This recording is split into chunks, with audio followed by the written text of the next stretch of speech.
like that. Yeah. Do like that.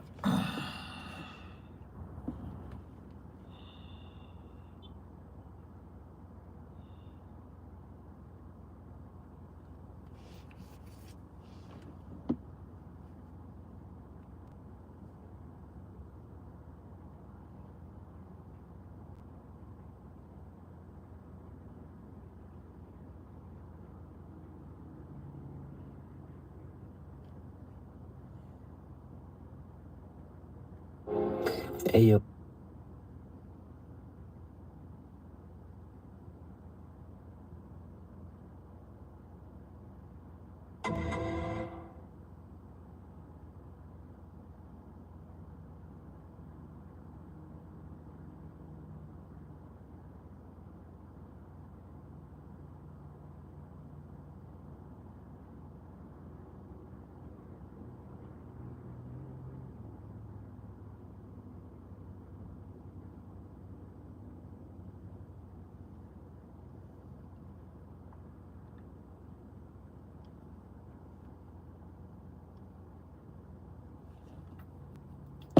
Make sure y'all thumb up that video. Yeah, that shit is all in my damn face, ain't it? We can bring that over. A little up close and personal. Let me back you up a little bit. Let me see. Back up. There you go. Back it up like that. Goddamn. Get out of my face.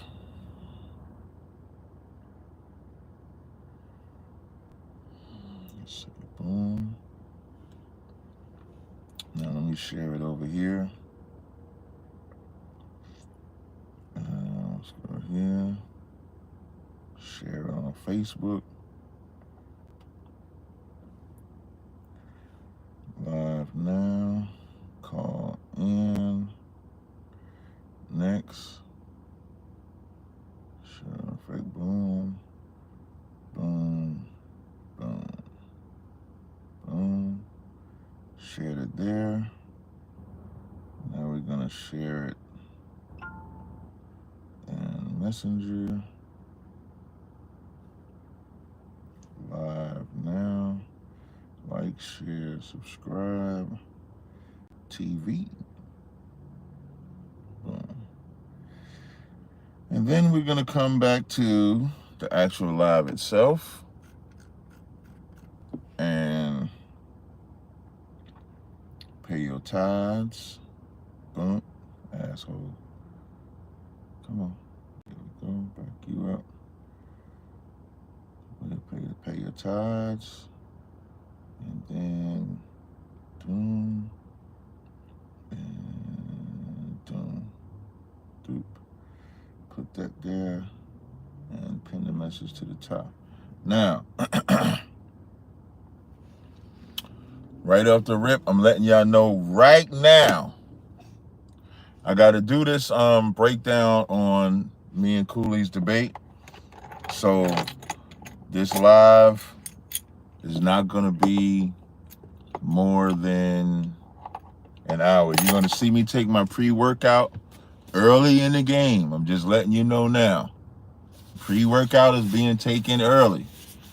So if you got questions, I suggest you call as soon as you can.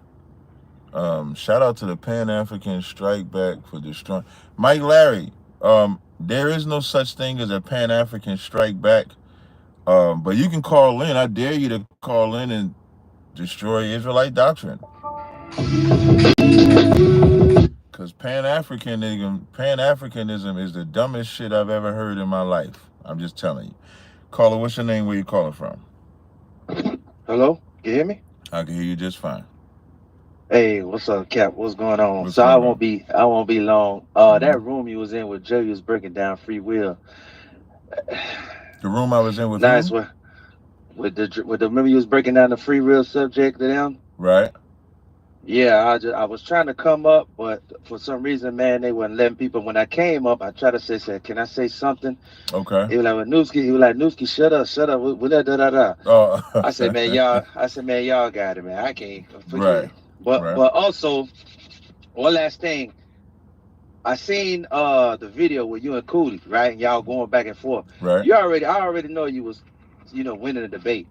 But here's where I think, in my opinion, It should have just been over with when he said this dumbass shit. Remember the shit he said? Well, if somebody got a gun to your head, Right. this dumbass nigga said, fight. If you got a gun to somebody's head and they finna rob you, dumbass, how you gonna fight if the gun to your head? One Right. false move, you dead. I So agree. I was like, man, like that, like dog, man, home. I don't know, man. Maybe he was amped up, amplified for the content, but bro, you gotta be for real. Like a He gun had to the your head, goal my was boy. him winning, and when you winning with no substance, you'll say anything. Right, right. Yeah, that was it for me, man. I was like, yeah, Mm-hmm. this shit over with, man. But Yeah. that's all I got, Cat. Hey, And also thanks for the oars, man. no sweat, My bad. man. What you finna Appreciate say? the support, brother. Yeah, remember I was the one that hit you up on Yeah. Yeah, I know. yeah. So thank you, bro. Hey, you're Appreciate it. welcome, man. All right. So Mike Larry says, so Mexicans are Israelites. Yes, Mexicans are Israelites. I'd rather have Mexicans be Israelites than them stinking as Africans be Israelites. Thank the Lord that Mexicans come from Jacob and not them stinking ass Hamites. The tribe of Gad is not East Indian, dumbass. Instead of typing in the chat, man, just call in. The phone number's public. The phone number's right there. You don't have to be a chat warrior. So now, I'm going to get into the subject, and of course, y'all can call in. So the reason why I titled today's, what's the title of today's live stream? The title of today's live stream, and I chose this title on the back end of that conversation we had with racism versus prejudice. And I made a clip out of the racism versus prejudice because remember, the racism is an individual, group, or institution. We don't have an individual black person does not have a group or institution that can exact any racism against anybody else. Anybody. You know how much power we don't have, and when it comes to being racist, we as Israelites to tell black people to come together, who are we fought the most by? We're not fought the most by black people. By white people. We're fought the most by our own people. Because when black people try to have their own, what do they say? You got to integrate. Shout out Martin Luther King for that bullshit. Martin Luther King created a narrative to where even when them Panthers, like Paula put in the chat, Black Panthers, even when you think about the Panthers, once Martin Luther King was unalived, that movement of integration of black kids and white kids, Jews and Gentiles, Protestants and Christians, once he did that, that's became the mantra that's only been for black people. That's it. And it's enforced by this racist system.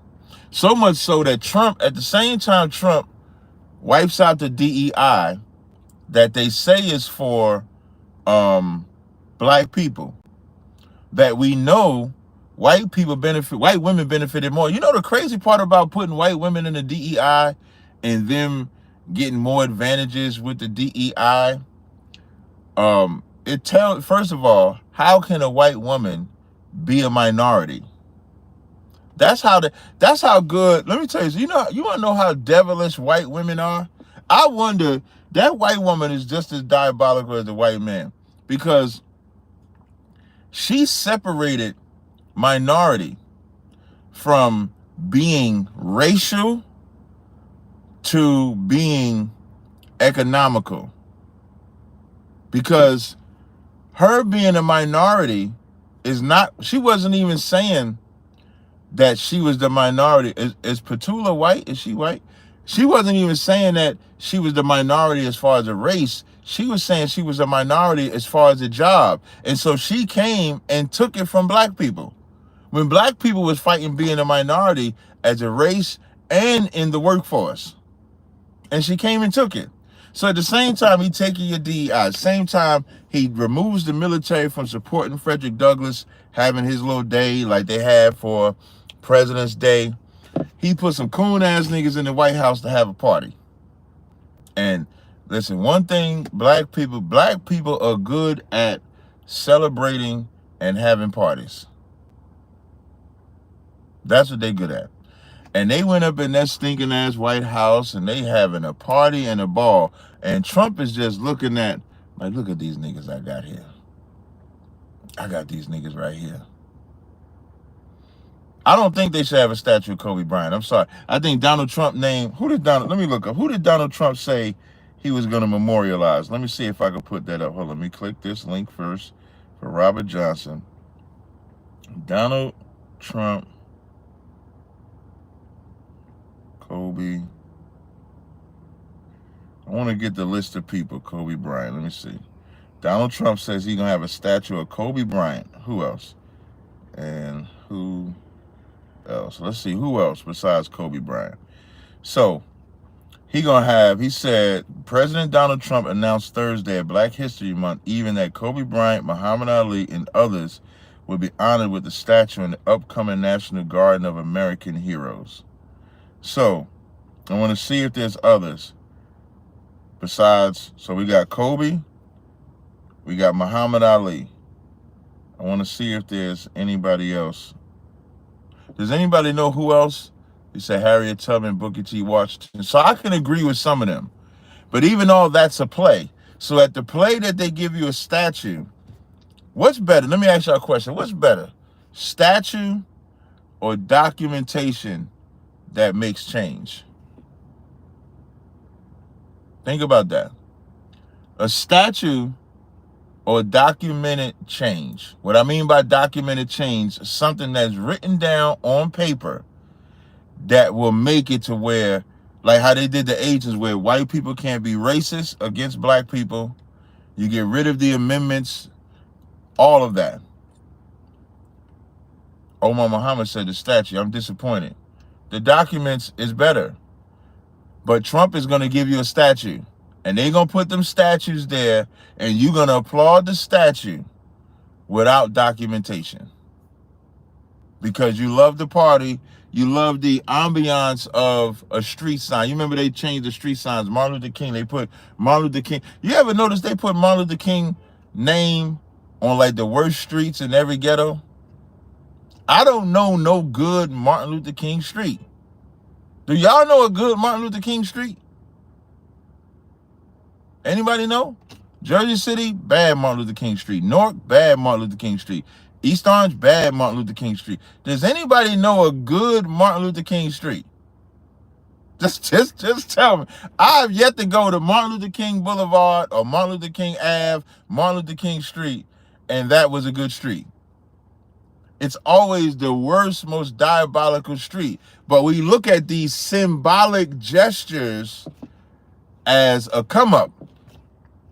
Everybody else looks at documentation. That white woman saw that documentation of DEI and said, I'm diverse because I'm a white woman. I'm not a white man. And took y'all shit. And so if the white man got to make a choice between a white woman and a black person, you know who they're going to choose? The white woman.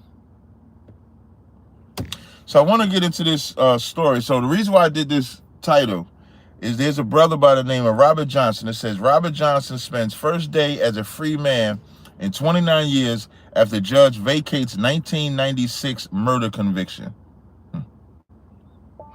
And that's sad. That's sad right there. Caller, what's your name? Where you calling from? Yeah, this Chuck News from Los Angeles. What's going on? You got a question or comment? Yeah, I got a comment about all this, the DEI and all this stuff right here. Come on with it. Man, our black people are just as guilty as the whites because we allowing these white people, we allowing everybody else to call themselves minority and people of color. And all they do who's allowing that? We are. Our so-called black leaders. Break that down. How we allowing everybody to call themselves minorities? Break that down. Whenever the white folks or whoever is in trouble and they need help, they come holler at niggas, man. They come get us. No, you change it. You okay. You got to make sure you stay focused on what you're talking about. So you said that we are allowing other people to call themselves minorities. And I'm asking you to demonstrate how are we allowing that? Our leaders, the people that they put in front of us to say these the black spokesmen, these the black spokesman for What's the what's black what's a community. minor what's a minority, brother? And I'm not saying this to and I'm not saying that I'm in disagreement with what you're gonna say, but we don't control. The reason I'm talking to you so you can understand, we don't control who a minority is and a majority is. We didn't make that term up. I think that's I where know you. we didn't make that. So Yeah, I how know do we. I know we okay? didn't So make that. how do we control? So we don't control the Asians being minority. We don't control the East Indians being minority. We don't control none of that. So when you No, say what I'm telling you, what I'm saying this is, bro. I'm talking about our elected officials. They don't tell the white man, hey, why you got these people why you calling these people of color, and they act like their justice is they fighting for justice you the gotta same way break we this, fought you for it. gotta break this down. Okay, I'm still just a little lost. During the '60s and during the civil rights era, like you Now you're mentioned, getting Martin Luther somewhere. King. No, no, now, You mentioned now you're Martin Luther getting some. King. Now you're getting somewhere. So you saying when Martin Luther King and them came, because Martin Luther King included he didn't just include minorities, he included gays, he included a lot of different people. You're saying that's what you're talking about, right? Yeah. Okay, that so just Yeah. from a gotcha. So just from a talking point perspective, I would say that. I would say it like that. I would say Martin Luther King allowed all these different ethnicities to be a part of our movement. I think that's what you're And saying, right? And not just yeah, and ethnicities, then but he allowed gays, he allowed all of them, right? That's what you're saying? all of them, not just him, and even the modern day Martin Luther Kings, the Al Sharptons, the Jesse Jacksons, Mm-hmm. all the black bourgeois, we see on TV. They so called put them up as to be the spokesperson for black folks. Mm-hmm. Now they got the transgender community. Uh, they want us to help them fight like they fighting for their civil rights. But when we was fighting for our civil rights, it was just us versus the whiteys. We didn't have the transgenders out there helping us fight racism. You know what I'm saying? They had But gays out there with him because Elon Musk excuse me, not, that's about to say Elon Musk. Bayard Rustin was a homosexual. So they did, and that's what I hate about Martin Luther King, because they did have homosexuals and stuff like that with him. The only slight switch, not much of a slight, maybe 15% slight switch, is that the problem wasn't um necessarily the other races. The problem was creating the movement in the first place. Even going to the white man, period. Even if it would have been all black. And the reason why I say that is because when the people that have taken advantage of the DEI is white women first. Before you get to any other race of people, white people took the DEI, which is how you know it was a hustle. And so as the DEI goes in effect and we start looking at these numbers and statistics, we finding out that the white man really played black people. The white man played black people by saying, okay, the white woman is a minority. That's why I was asking you who controls the minority. Because yeah, DEI, right, so DEI was specific about the workforce. That's what DEI was about. DEI and wasn't I about, okay, I'm sorry. no go ahead. No, and I guarantee you that whole DEI push, I guarantee you that it was a gang of black folks in there pushing for it. That's what I'm saying. So you think it was a gang of black folks pushing for white women to get more jobs than black people? We are. That's the woke. They call themselves woke. They got this woke agenda, but they not woke. You They gotta break sleep. that down. Okay, so I don't know if I would agree with that part. I When you think look, that I think that black people were just stupid. What I mean when by you, I stupid, I know, think they was. man, Go ahead, I'm listening. I know that. Look, when you look at the Democrat Hold, Party, hold on who one was sec. there? Hold on 1 second, brother. Caller, hold on. Go ahead. You was talking about the Democratic Party. Yeah, when you look at the Democrat Party, who was their number one voter block? Their number one block White women. support. No, it's the black woman. No, It's the black woman. They had our black women since the 30s, bro. Not since the The black 30s. They didn't. The Democratic Party didn't start getting black people until Kennedy. That's really when you saw the change. Black people oh, predominantly voted Republican. until the 30s. We switched in the 30s. I'm gonna And look it up. a lot of I'm them gonna was look it up. upset. Okay. Yeah, a lot of them was upset about switching over because they got FDR got them with the Great New Deal. That's when the welfare system was implemented.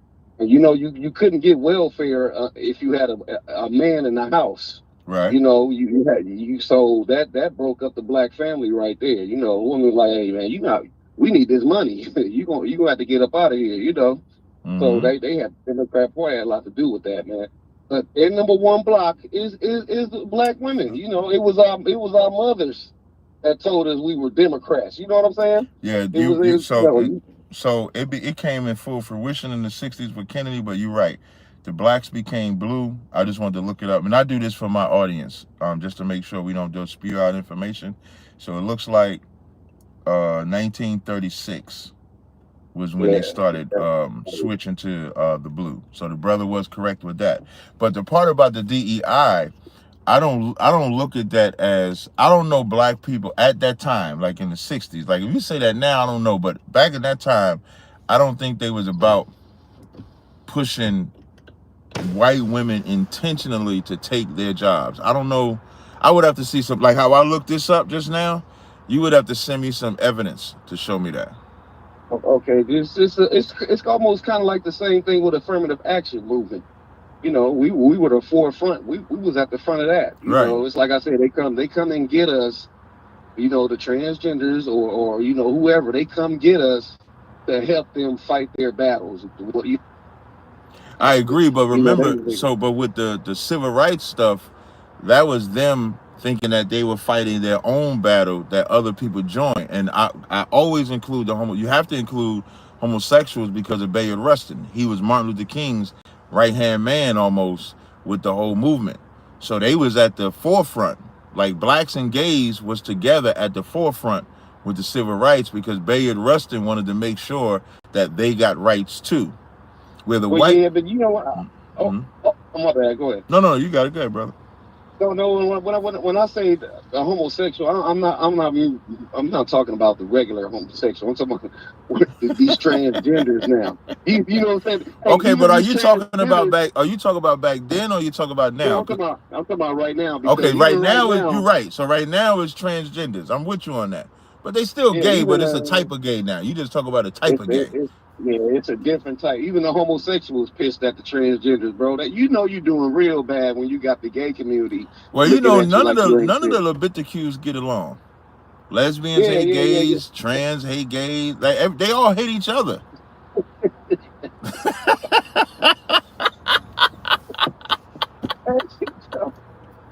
But what I do need you to do though, like this is my phone number. If you got some actual good evidence to show that black people assisted the white woman getting up front, I'll accept it. I'll take it. I don't have a problem with that. But I think that black people just got tricked. Like they've gotten tricked with everything they tried to join in with America. They let they got this civil rights and they got this DEI and affirmative action and all of that. And then that white woman came and took it. And if the white man has a choice between a white woman and a black person, they're going to choose the white woman every time. Okay, I got one more thing. I'm gonna give you a prime example. Okay. Look to Ketanji Brown. Now, this is the first black Supreme Court. How you spell it? Yeah. Who you said? Ketanji Brown. She's the first black female Supreme Court justice. Okay, so is this current? Yeah, she was nominated a few years ago. During her hearing, they asked her to identify what a woman is. She couldn't identify it. But you see, now you're going back to them transgenders. You're going back to them transgender. But that ain't the question I asked you because I'm agreeing with you. That ain't what I was asking you. I was saying if you got information, because remember you said that you felt like these woke black people was helping the the white woman get on top, identify a woman. Okay. And what I'm asking for that, because I'm gonna agree with you with this. Marshawn, good night. I'm a YouTube. When you get off the phone, hold up. Because I see where she said it. Hold up. Let me copy this and put it in my YouTube because I'm gonna play it when I get off the phone. Okay, I just got And I'm one gonna more tell you, and point. I'm gonna tell you why I'm gonna play it, because I want my callers to know this man hates transgenders, as do I.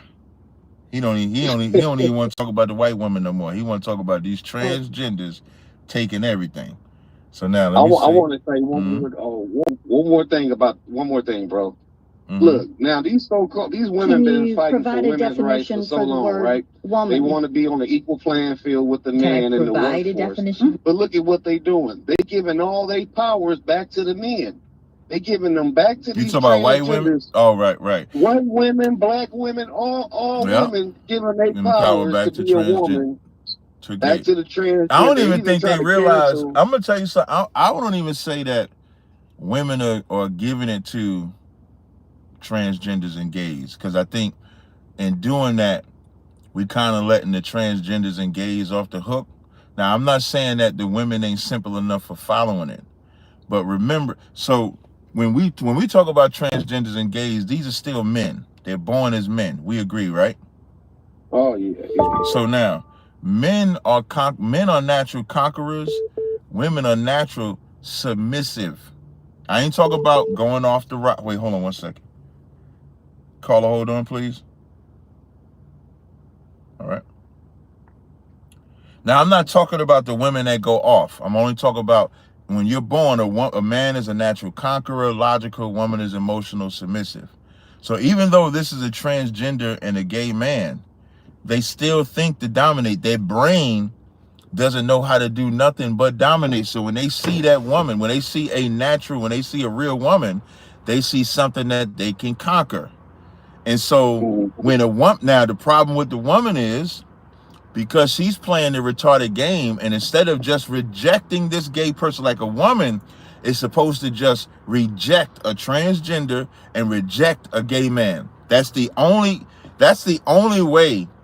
I'm gonna just say black woman, because that's all I care about. That's the only way. When black is all 12 tribes. That's the only way a black woman can protect themselves from the attacks of a gay person. The minute that black woman allows that gay man to be a part of their life, they're gonna instinctively become submissive to him. That's why the gay man can call the black woman the B word. The gay man can tell the black woman how to dress. The gay man can and transgender can do all these things to the woman, because the woman don't even realize subconsciously she's just submitting to a man like she always does. And so when this judge does what she's doing, she thinks she's standing up for gays, when really the gays and the transgenders just pimped her. They just pimped her. Exactly. Just pimped her. They just pimped the shit. Like, the black woman has been pimped by gays. Period. Whether you're transgender or not, whether you're a transgender man, gay man, the black woman has been pimped by them. Pimped so much to where they think, listen, they let the gay person tell them how to dress. And they let the gay man cancel Aretha Franklin. You know, they tried to cancel that Aretha Franklin song, Natural Woman. Right. Just think about that. They offended by Natural Woman, man. Aretha, rest her soul, man. But just think about that. You can't even say I'm a natural woman. Did you see that video? Now, this one I like, that girl Candace Owens. I be hating that I like Candace Owens, but she be saying some real stuff sometimes. When Candace Owens had Ray J on there, Candace is asking him what's a woman? And because he's sitting next to it now, because that's now how bad the transgenders have got. The transgenders are the most aggressive monsters on the planet. Hell yeah. Because you be afraid, now not me and not you, and I'm saying you as in general, but you be afraid to say anything against them because somebody gonna come and attack you. Exactly, man. Exactly. And let me tell you, I've had conversations with transgenders, so it's not a you know how they say, like, you ever heard that term homophobe? Yeah. Right. Yeah. I'm not a homophobe because I'm not scared of homosexuals. So I can have I could have conversations with them in the whole nine, but every transgender or gay man I've ever had a conversation with knows that I hate their lifestyle. This transgender got mad at me one time, right? Yeah, did you see that? I think they made an article where they you couldn't be a transgender in the military, or they was doing something with that. And as they Oh talk, yeah. listen, as they talking about it on the stage, you know what I said? I said, shit, they should let all them transgenders be in there. That could be your front line.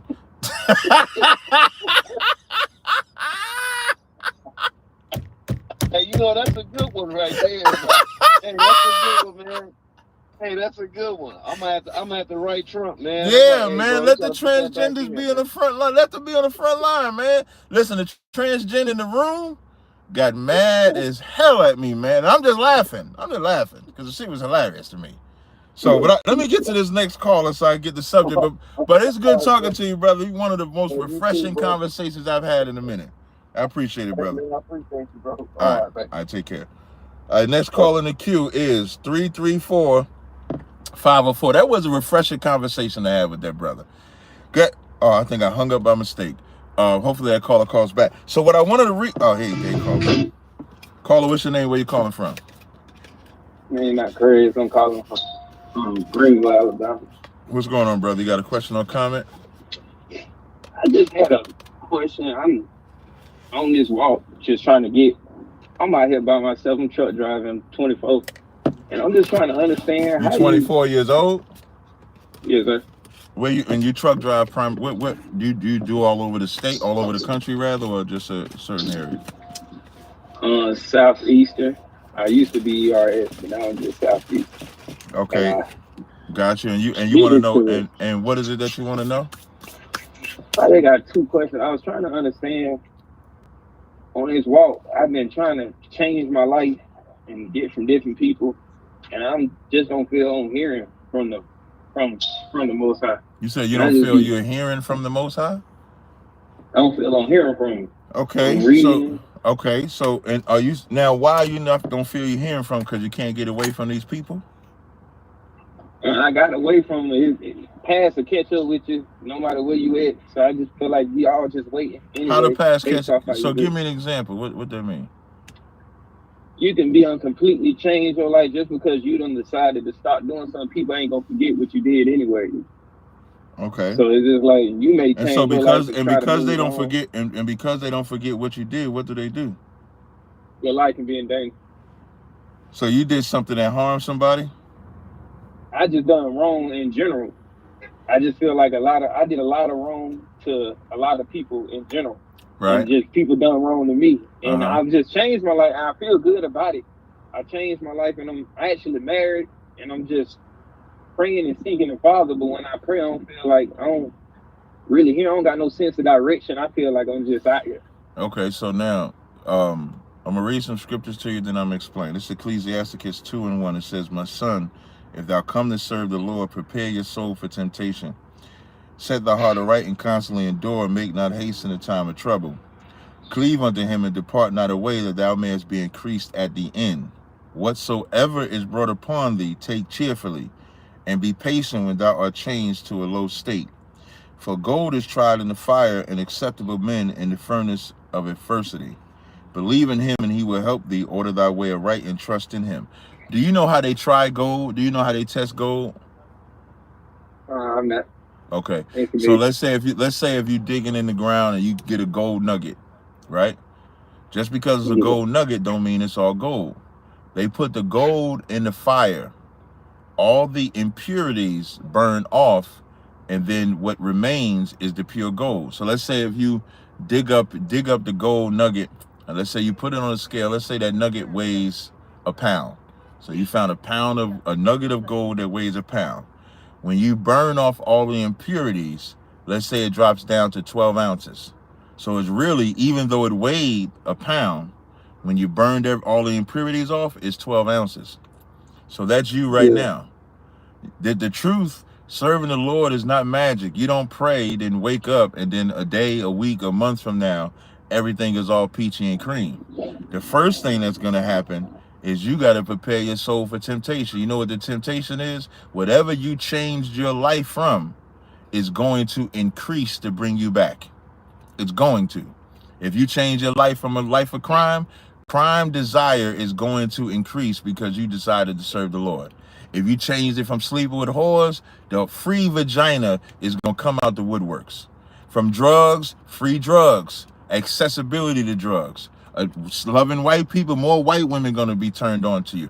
The increase of sin comes with serving the Lord because you're trying to stop.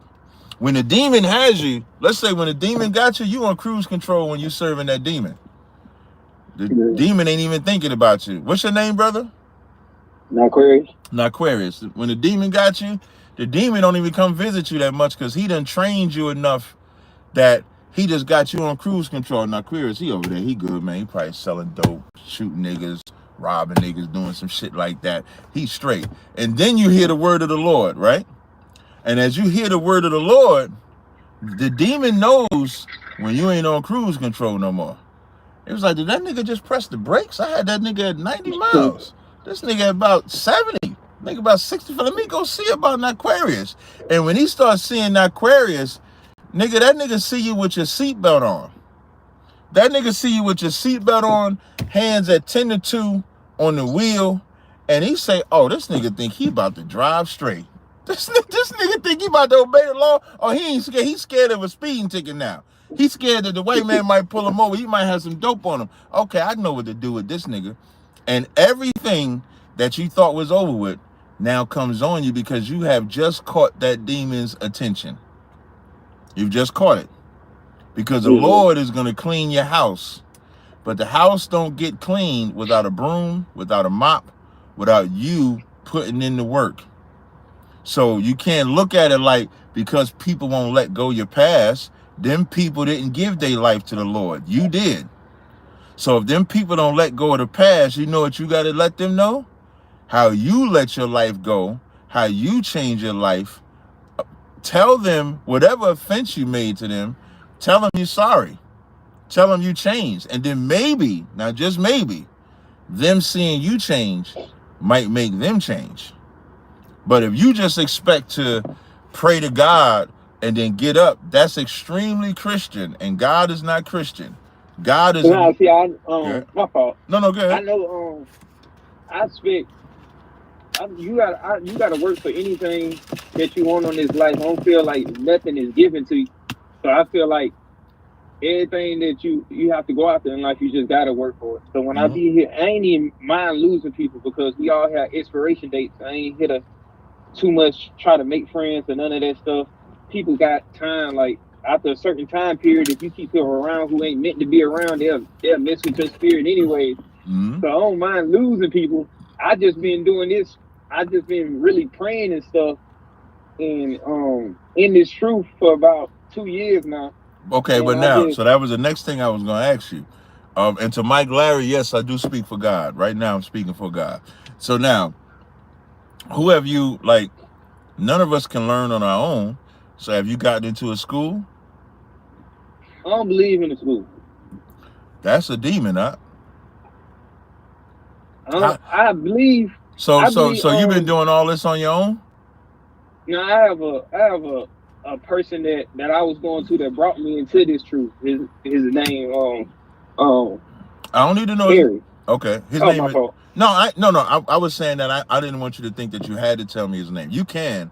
It's not like that. Like I don't want to know his name like that. I didn't want to force you to think you had to. And he don't go to a school either, right?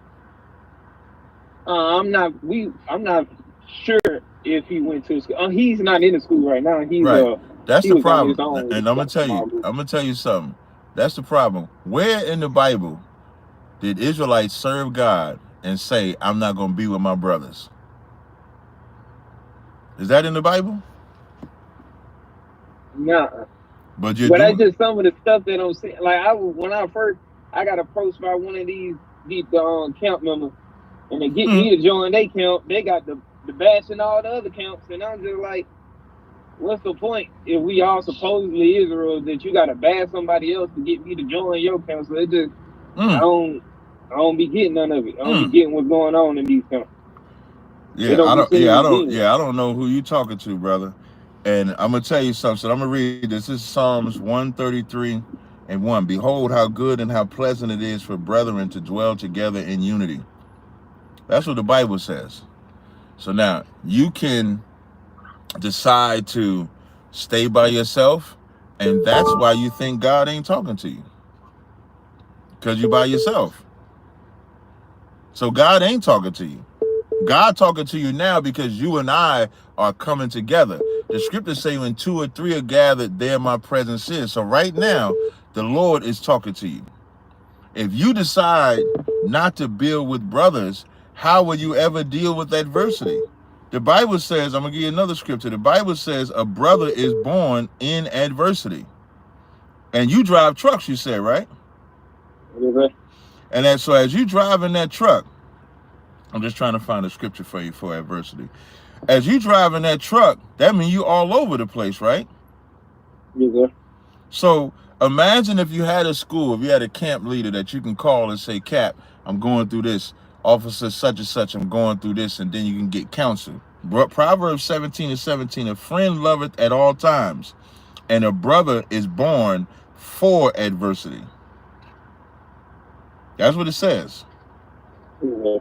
So now you can continue to be by yourself. And here's the advice I'm gonna tell you. Any brother bashing another camp to get you to join that camp, you should not join. I've never understood that. Me personally, if I gotta convince you to be into this school, I don't want you. That's how I look at it. Because this ain't a place, this is the place where you'll get the greatest brotherhood you've ever had in your life. The absolute greatest. But it doesn't come without your own sacrifice. That's our sales pitch. What you have to be in ISUBK, under no circumstances can you not be a brother. Under no circumstances. You have to be a brother. You are forced to be a brother. So I don't know what zone you in. Where do you live? Wait, hold on 1 second, brother. Did I lose you? Can you hear me out? Hello? Yeah, hold on. I'm trying to switch you back to my car. Can you speak again? There you go. Yes, sir. Where do you live, brother? Well, I live in my truck now. I'm finna get a house, but I ain't decided where I want to stay at yet. Gotcha. Okay, so I tell you what, where do you think you're gonna live at? Like what state or what area? Florida. Okay, so I'm gonna text you. I'm gonna give you a number to call for Florida. All right. Okay. And you can call this number, and this is who you call. And get in class, brother. The reason why you struggled for 2 years is because you're doing it by yourself. You can obey God by yourself, but you can't serve the Lord. You can't endure. You can't be in this world. Like, I'm pretty sure, like, your family, let's say the people that you was doing dirt with, you don't want to be around them no more. You in your truck now. So you just going to be a lonely brother by yourself. That's not the way. That's not the way. What if you got your I ain't mean to cut you off. No, go ahead, brother. What if you got a wife? That ain't what? And because Hold I on don't mind joining. Hold on 1 second, caller. Caller, hold on. You said, what if you got a wife? What? Because I don't mind. I just look at it like, because I read in the Bible when in the new covenant, he said he gonna write it on our hearts, so we ain't gonna need for a teacher. Is that what is that saying? When it says you'll have nobody teach you, it doesn't mean that you're not gonna get taught. You're reading. You're reading letters from a man, from Jeremiah, right? Yes, sir. So when it says that no man shall teach you, a lot of people get this confused. They look at it like the Matrix, like God is gonna zap you, and then you're not gonna have to be taught by anybody. That's not what the text is saying. It's saying, I will put my law in their inward parts. Before it says, I'm going to it. It says, but this shall be the covenant that I will make with the house of Israel after those days, said the Lord. I will put my law in their inward parts and write it in their hearts, and will be their God, and they shall be my people. The next verse says, and they shall teach no more every man his neighbor and every man his brother, saying, know the Lord, for they all shall know me. So now, before it says no man should teach you, it says I'll put my law in their inward parts, right? Yes, sir. How does the law get in your inward parts? Is it by repenting and coming into the truth? That's Like baptism? that's the easy part. Like repenting is the easy part. Knowing it is the easy part. How does it get in you? By doing? By doing, that's a good answer. By keeping it in this, not so, like, you know how it says it's not just doers of the law but hearers of the law. Christ Yes, sir. also said you must worship me in spirit. You have to put the law in you spiritually. So today, nobody has to teach me my neighbor, because when I repented and the law, excuse me, and the Most High put it in my inward, I kept it in me inwardly. So I don't have to read the law. It's in me. That's what the text is talking about. It's not magic where you just get and then now the law is just in you. That's not it, because you can see the law in the inward parts in the New Testament. In Romans 2, and I'm going to show you. It says, this is Romans 2, I'm going to read 14 and 15. It says, for when the Gentiles, which have not the law. Now, and I'm going to tell you what the word law means. I'm going to read it verbatim, and then I'm going to explain it, then read it back to you. For when the Gentiles, which have not the law, do by nature things contained in the law, these having not the law are a law unto themselves. This is what law in your inward parts is talking about. I'm going to read verse 15. For which show the work of the law written in their hearts, their conscience also being witness, and their thoughts the meanwhile accusing or also excusing one another. So now when it talks about have not the law, it's talking about having the Pharisees or the Sadducees or the Levites enforce the law. So when it says, for when the Gentiles, which have not the police, I'm going to replace law with police. For when the Gentiles have not the police, do by nature the things contained in the law, these having not the police are law unto themselves. So the law was written in their hearts. We're reading this in Romans, the 2nd chapter. So if the law could be in their hearts during Rome, the law can be in your heart now. So is it saying like people who are doing the law and they don't even know it, but doing is what's right? No, I'm saying people that like us, or they're not forced to do it? Oh. People like us that know the law and do not need to be governed by law keepers. Do you break the law right now? No, not right. So is there somebody making sure you don't eat pork? Is there somebody making sure you don't commit adultery? Or do you just not eat pork and just not commit adultery? I just don't eat it. And there ain't nobody to observe it. So if you was to eat pork, there ain't nobody to see you eat that pork, right?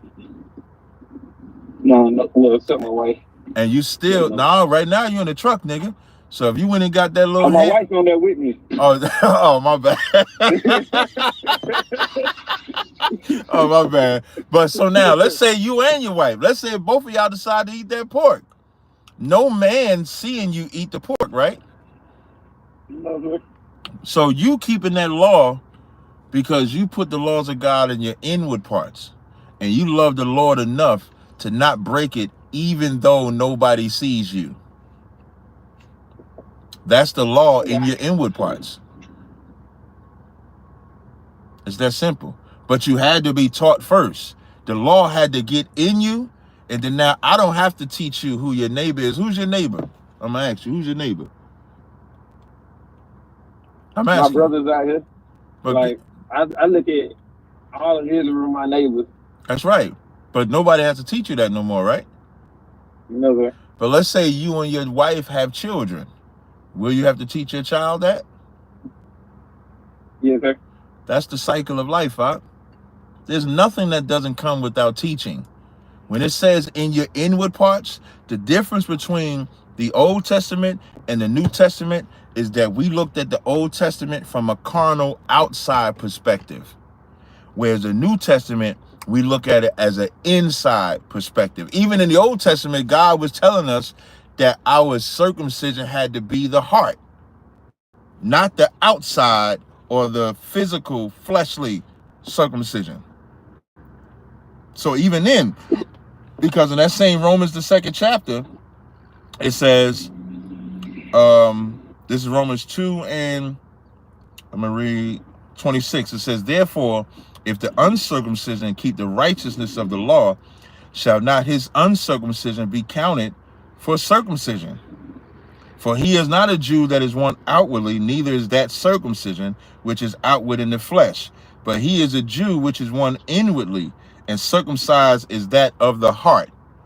So that language of the heart and getting in your inward parts is not saying that we're going to get zapped in our brain with this information to be able to keep the law. It's saying when you learn the law, you don't keep it outside carnally. You put it inside in your mind. That's what the heart means. When it's talking about the heart, it's talking about your mind.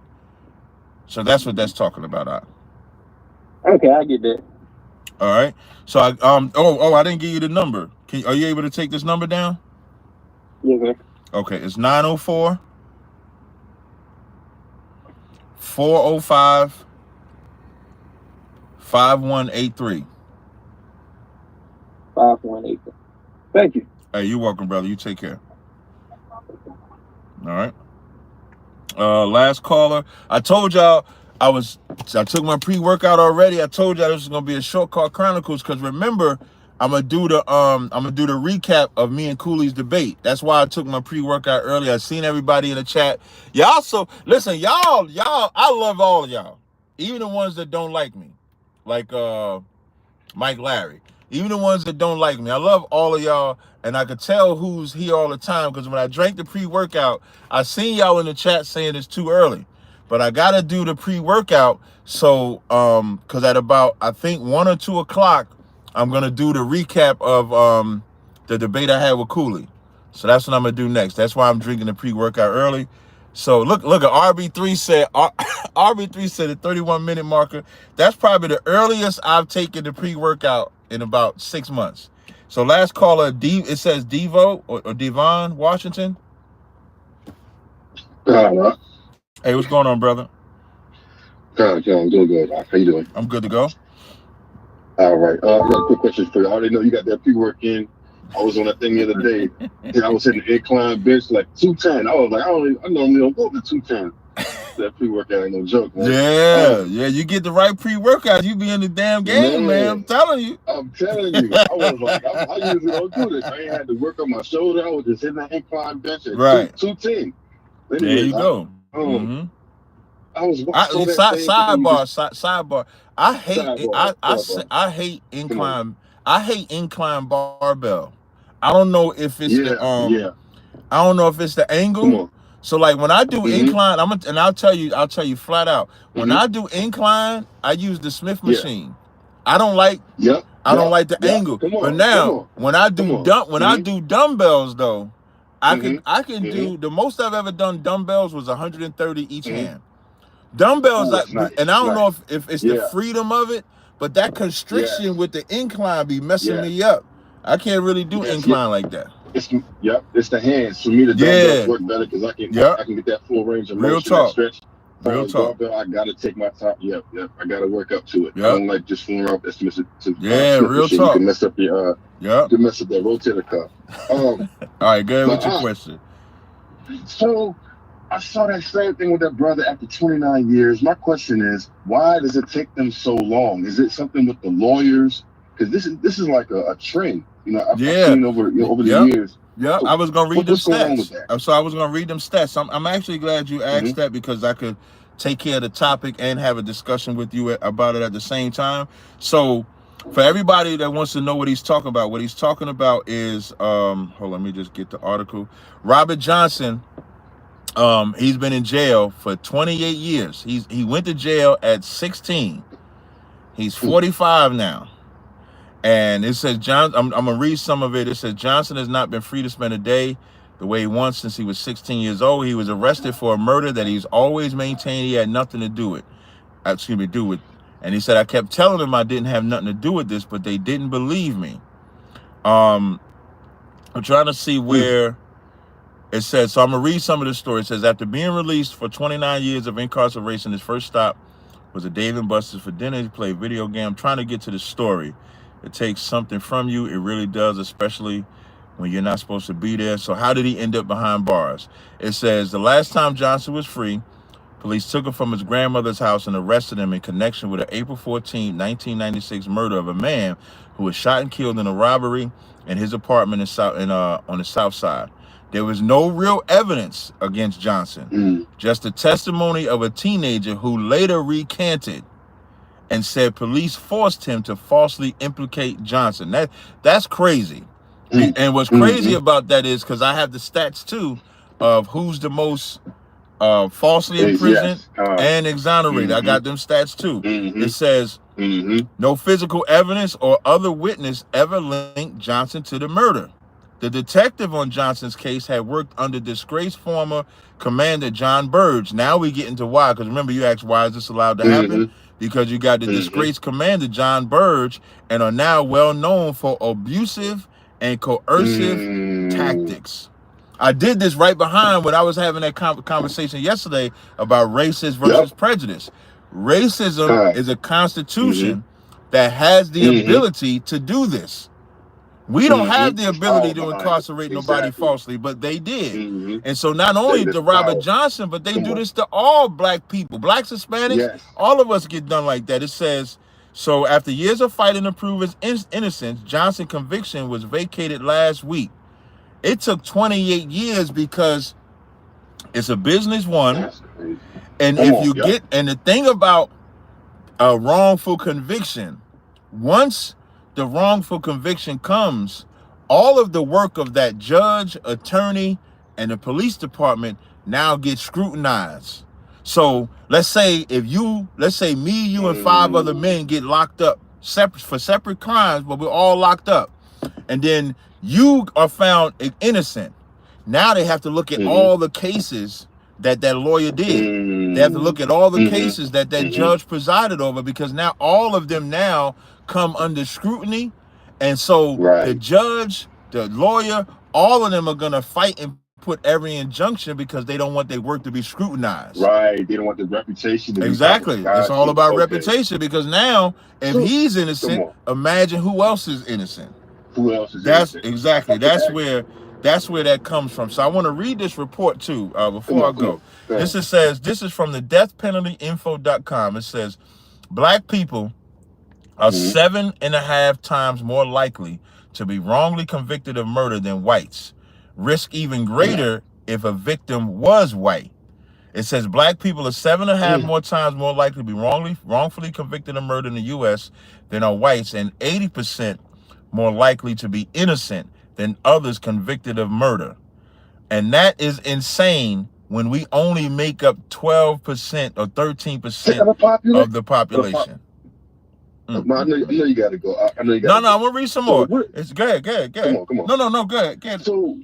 So what is the point of the 14th Amendment? It's like, should there be a 14.5 where if you wrongfully convict us, there's some type of penalty? Because it seems to me that there is no penalty. So if we had some type of documentation, we could at least start with that.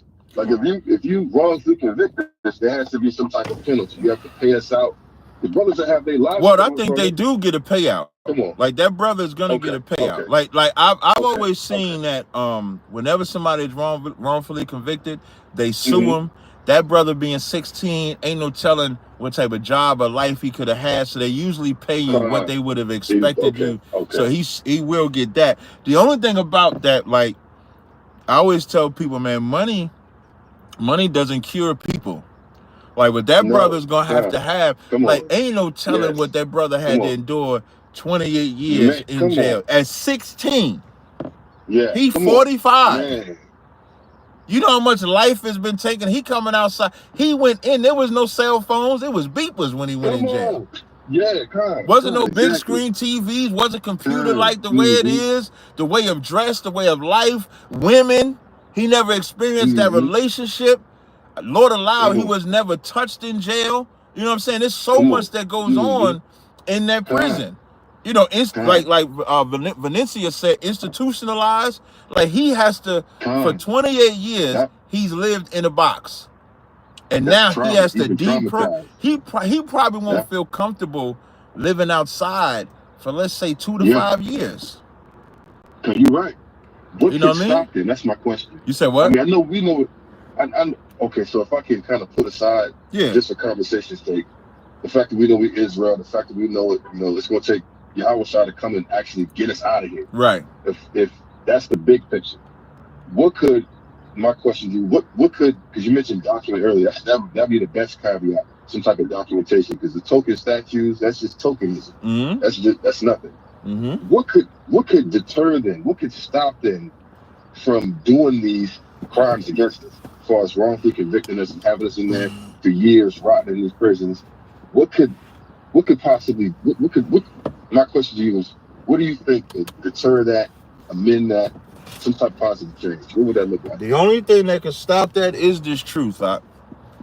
There's nothing that can stop, like, come on. And like our documentation is the Bible, and people ain't gonna want to hear that answer, because the Bible requires, I'm gonna read the scripture, the Bible requires you to do something. Like, we want to get everything from the white man, but we still want to live a wicked life, and that don't work. So in 2 Corinthians 10:4 says, for the weapons of our warfare are not carnal, which is what that documentation is. It says the weapons of our warfare are not carnal, but mighty through God to the pulling down of strongholds, casting down imaginations and every high thing that exalted itself against the knowledge of God, which is what the Bible is, and bringing into captivity every thought to the obedience of Christ. So we have to bring our captivity to the obedience, just like Christ was captive to the Most High. Verse 6 says, and having in readiness to revenge all disobedience when your obedience is fulfilled. So what we have to do is, we have to become obedient to the Most High.